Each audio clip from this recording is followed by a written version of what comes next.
जिस पल का था इंतजार झुंझुनू की भूमि को, वो पूरा होने जा रहा है। श्री श्री 108 ओमदास जी महाराज सांगड़िया धूनी अब यहाँ पे पधार चुके हैं और आप मेरे साथ बने रहिए। राजू भाई रघुनाथपुरा आपको हर पल पल की यहाँ की खबर दिखाते रहेंगे।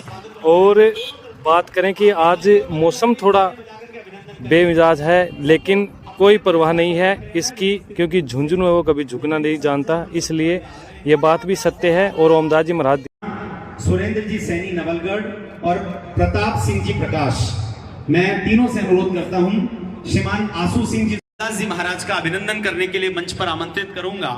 अशोक सिंह जी, राजेंद्र जी गोयन सलामपुर, ओंकार मल जी हंसा सर, कैप्टन अमर सिंह जी खेदड़।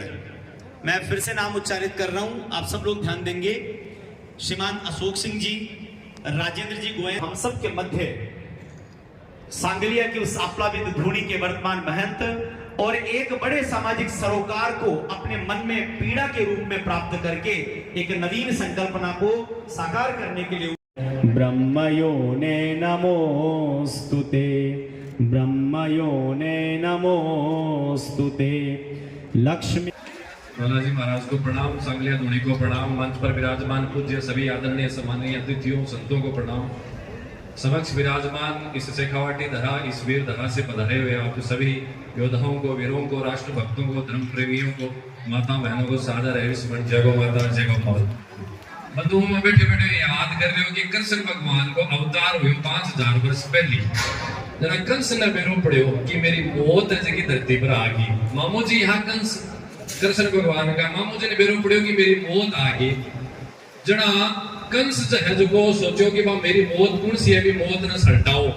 जो पूतना ने भेजी, कई राक्षस ने भेजे, और भागवत में वर्णन आवे एक तृणावतार हो जो को भी अवतार लेकर बवंडर के रूप में जो कंस आपकी मौत यानी कृष्ण भगवान को अंत करने खातिर भेजो।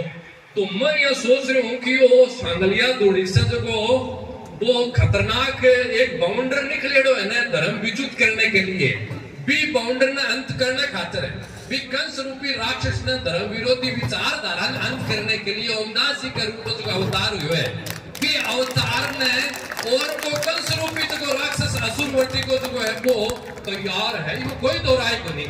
इसलिए तीर निशाना पर है। अब बात मैं कह सकूं घटे ही कोई दो राय नहीं है, क्योंकि पिछली 13 मई 2022 ने भी साक्षी ओमदास जी महाराज वीर विष्णु जी फतेहपुर बुद्धगिरी की मंडी में जो ही कोई कार्यक्रम हुआ तो बाउंडर आयो, और पिछली 14 अप्रैल आपने सीकर में कार्यक्रम भी गया गुबो, और आज भी। इसलिए बंधुओं, साधुआ की तपस्या और आप सबको पुरुषार्थ जगह काम में लाग्यो है ने वो एकदम सही ठिकाने है, और ये प्रयास रुकना नहीं चाहिए। आज बहुत दुख आपा कोई औपचारिकता न करके सीधी आपा बात ही सुनचा कम शब्दा के मायने की जगह संत बीड़ो उठायो है, और संता के दर्द है कि अनवरत 1 2 5 नहीं 1000 करोड़ वर्षा से सनातन परंपरा न जीण वाला लोग जगह आज पे एक कथा कथित षड्यंत्र में आकर आपके घर से बालाजी देव देवता मान सम्मान धर्म आस्था तमाम की भावा विचारा की बातें निकलती जा रही है और निकाली जा रही है षड्यंत्र के तहत। तो की तो दुख की बात है। अगर मेरो अस्तित्व है गुरु परंपरा संत परंपरा को है और मैं भी अस्तित्व नहीं भूल जाऊं अथवा छोड़ दूं, तो मेरे घर बच्चा क्या सोचो मैं गुरु परंपरा ने मान लो छोड़ दूं, संत परंपरा ने मान छोड़ दूं, गौ माता ने परंपरा ने माननी छोड़ दूं, तो मेरा में भलाई प्राण है, लेकिन मैं प्राणा को मूल्य के है असुरता आई तो है ना। इसलिए जिस तरीके से एक मेरे बहुत प्रमुख भाई को भाइयों को जो वर्ग है भी वर्ग ने जगह तरीके से तोड़े जा रहे है, और भी तोड़ने के षड्यंत्र को जो मुकाबलो हो रहे पे बापा ने सब ने अड़ी को पर साथ देनो है। कोई ये सोचता उसी आगे तो आगे ये है और आगे तो पीछे ये है। बंधुओं, ओमदास जी तो कब शब्द बोले, लेकिन मैं स्पष्ट बता दूं, आगे तो है अखंड भारत को सपनों, और पीछे है अंबेडकर जी, और कोई आगे पीछे नहीं है। ये विचारधारा के पीछे अखंड भारत को सपनों है, फिर पाकर रवागा, और पीछे हमारे अंबेडकर जी को और खिमादास जी संता को आशीर्वाद, सांगलिया धूनी को आशीर्वाद, वो आगे है वो पीछे है। इसलिए तमाम सब लोग से खवाटी का एक नई चेतना की जागी है, बीच एक चेतना के मान साथ होकर और मन जन पतो चालो कि यह जगह प्रयास प्रारंभ होया है, वह प्रयास को बंधुओं परिणाम यो है कि आपने कितना परिवार के परिवार से की एक आस्था निकल की आस्थान वापिस स्थापित होने को काम ओमदास जी महाराज के द्वारा ये चेतना प्रारंभ हुई के द्वारा प्रणीत हुए हैं। इलिया पर थोड़ा थोड़ा ही बोलकर और मेरा आग्रह रहे सी भगवान क्या एक जगह श्रृंखला चाली है और सिकर से चाली है जूझ लो पूछ गई है आप पूरे राजस्थान में फैलानी है पूरे भारत में फैलानी है। आग लो पड़ाव खटे भगो जिसको भी माना था आग्रह करके निवेदन कर दो और इस अपन सबने ग्रहण करनी। पुनः पुनः धन्यवाद। कम शब्द के हमारे पहले लिखा करता नहीं थोड़ा लिखा ज्यादा समझियो इसलिए कम में ज्यादा समझ लियो। बहुत बहुत धन्यवाद। यहाँ के माहौल में भी सब कुछ धन्यवाद। जय गौ माता जय। इन सभी को सादर प्रणाम। जैसा कि पूर्व वक्ताओं ने बताया बाबा साहब और बाबा साहब के साथ अन्य महापुरुषों की जीवनी पर अच्छा प्रकाश डाला। इसके लिए सभी साधु संतों और वक्ताओं को बहुत बहुत साधुवाद और धन्यवाद। लेकिन आज मेरे मन में एक बात आई कि यदि हम ईमानदारी से चर्चा करें तो आज हम पाएंगे कि कई सारी समस्याएं हैं जो लंबे समय से वैसी की वैसी चली आ रही है। इसमें कहीं न कहीं सरकारों की कमी रही है और तो कहीं जिन लोगों के हाथ में जिम्मेदारियां रही इस देश को चलाने की उन लोगों ने यदि अपनी अपनी जिम्मेदारियां ईमानदारी से निभाई होती तो आज इस भारत देश में कोई भी गरीब नहीं होता।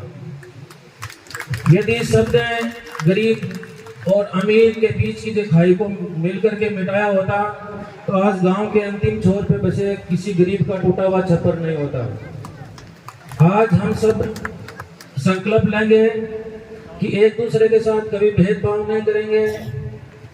जिन लोगों ने साजिश के तहत हमें लड़ाकर हमें एक दूसरे को भड़काकर जो हमारे बीच में जो खाई पैदा करी है इसको हम एक साथ होकर के मिलकर के मिटाएंगे।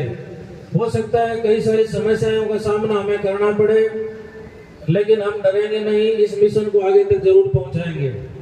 बाबा साहब ने जो कई वर्षों पहले जो सपना देखा था इस अखंड भारत का, आज भी वो सपना अधूरा है और हम सब मिलकर के इस सपने को पूरा करने का प्रयत्न करेंगे। समय का अभाव है, मौसम भी थोड़ा समय साथ नहीं दे रहा, इसके लिए मैं अपनी वाणी को यही विराम करता हूँ और आगे जब कार्यक्रम कहीं होगा तो अपन इस विषय पे विस्तृत रूप से चर्चा करेंगे। जय साहिब की जय भारत।